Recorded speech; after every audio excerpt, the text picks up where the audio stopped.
নমস্কার বন্ধুরা, solar ever energy এন্টারপ্রাইজের পক্ষ থেকে আমি আকাশ পাত্র। আজকের এই ভিডিওতে স্মার্টেন 3 কিলোওয়াট অপগ্রেড এমপিপিটি সোলার ইনভার্টারের সেটিংস সম্বন্ধে দেখানো হবে। তো দেখতেই পাচ্ছেন বন্ধুরা, ইনভার্টারের ফ্রন্ট প্যানেলে 4টি সুইচ, একটি অন অফ সুইচ এবং ডিসপ্লে রয়েছে, এবং ইনভার্টারের ব্যাক প্যানেলে solar connecting port, grid connecting port, MCB ও দুটি কুলিং ফ্যান রয়েছে। তো এখন আমরা সরাসরি ইনভার্টারের সেটিংসে চলে আসব। ইনভার্টারটিকে ক্যালিব্রেশন করার আগে সোলার প্যানেল, ব্যাটারি এবং গ্রিড কানেকশন প্রপারলি কানেক্ট করে নিতে হবে। ইনভার্টারের ফ্রন্ট প্যানেলের মেনু বাটন 3 সেকেন্ডের জন্য প্রেস করে রাখলে সেট ব্যাটারি ডিওডি অপশন আসবে। তো এই অপশনের সাহায্যে ব্যাটারিকে ম্যাক্সিমাম 50% পর্যন্ত ডিসচার্জ করে নিতে পারবেন। ব্যাটারি ডিওডি অপশন সেট করে নেওয়ার পর আবার মেনু বাটন প্রেস করতে হবে। এরপর আপ ডাউন বাটনের সাহায্যে নেক্সট সেটিংয়ে চলে যেতে হবে। নেক্সট অপশনে রয়েছে solar charging current. Solar charging current option select করে নেওয়ার পর সোলার চার্জিং লিমিট সিলেক্ট করে নিতে হবে। এই ইনভার্টারে ম্যাক্সিমাম 3 কিলোওয়াট পর্যন্ত সোলার প্যানেল ইনস্টল করা যায়, আর সেক্ষেত্রে যদি আপনি 200H এর ব্যাটারি ইনস্টল করেন তাহলে চার্জিং লিমিট 40 অ্যাম্পিয়ারের কাছাকাছি রাখাই ভালো। এরপর আবার মেনু বাটন ক্লিক করে নেক্সট অপশনে চলে আসতে হবে।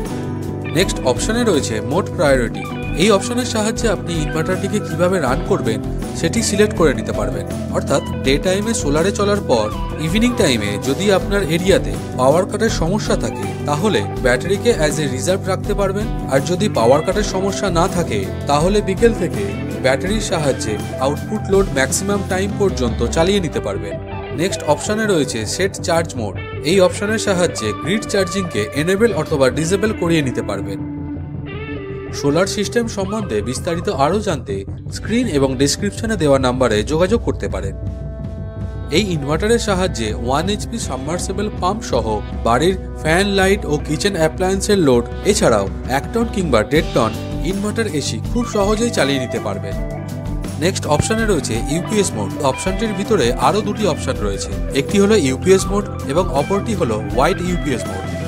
যদি আপনার এরিয়াতে গ্রিড পাওয়ারের লো ভোল্টেজের সমস্যা থাকে তাহলে ওয়াইড ইউপিএস মোড সিলেক্ট করে নেবেন।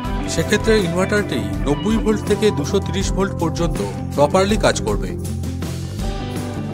এর পরে অপশনে রয়েছে ব্যাটারি টাইপ। এই ইনভার্টারের সাহায্যে sealed maintenance lead acid battery অথবা low maintenance lead acid battery use করতে পারবেন। আপনাদের মনে রাখতে হবে এই ইনভার্টারটি কিন্তু লিথিয়াম ব্যাটারি সাপোর্টেড নয়, তাই এসএমএফ কিংবা টিউবলার যে টাইপের ব্যাটারিটা ইনস্টল করবেন সেটি সিলেক্ট করে নিলে ব্যাটারি প্রপারলি চার্জিং এবং ডিসচার্জিং হবে এবং ব্যাটারির হেলথও ভালো থাকবে। এখন ইনভার্টারটি প্রয়োজন অনুযায়ী ক্যালিব্রেশন করা হয়ে গেছে এবং ইনভার্টারের ডিসপ্লেতে সমস্ত প্যারামিটারগুলো দেখাবে। এই ইনভার্টারের সাহায্যে 1 HP সাবমার্সিবল পাম্প সহ বাড়ির ফ্যান, লাইট ও কিচেন অ্যাপ্লায়েন্সের লোড, এছাড়াও 1 টন কিংবা 1.5 টন ইনভার্টার এসি খুব সহজেই চালিয়ে নিতে পারবেন। এই ইনভার্টারটির সাহায্যে 1 টন কিংবা 1.5 টন ইনভার্টার এসি চালানোর পরিকল্পনা করলে 3 কিলোওয়াট সোলার প্যানেল ইনস্টল করাবেন। সেক্ষেত্রে দিনের বেলায় রানিং লোডের সাথে সাথে ব্যাটারিও প্রপারলি চার্জ হবে। ভিডিওটি ভালো লাগলে আমাদের চ্যানেলটিকে লাইক এবং সাবস্ক্রাইব করুন এবং আপকামিং ভিডিওর নোটিফিকেশন পাওয়ার জন্য পাশে থাকা বেল আইকনটি অবশ্যই প্রেস করবেন। ধন্যবাদ।